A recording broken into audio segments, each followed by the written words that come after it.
నమస్తే మిత్రులారా, నేను మీ శ్రీనివాస్ చౌహాన్ అడ్వకేట్.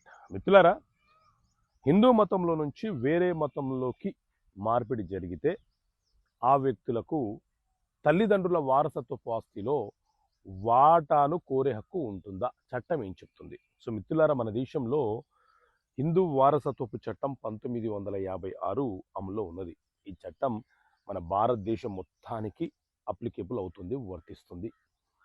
ఈ చట్టంలోని సెక్షన్ 26 చాలా స్పష్టంగా వివరణ ఇస్తుంది.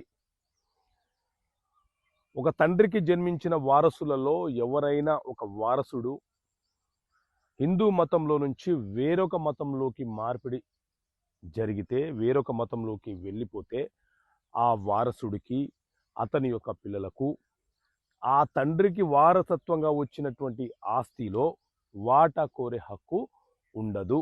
అతను తన వాటాని కోల్పోతాడు. ఇది చట్టం చాలా స్పష్టంగా వివరణ ఇస్తుంది.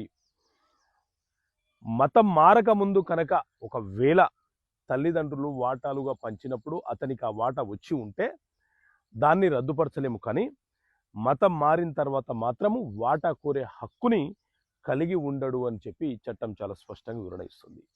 ఓకే మిత్రులారా, థ్యాంక్ యూ. జై హింద్.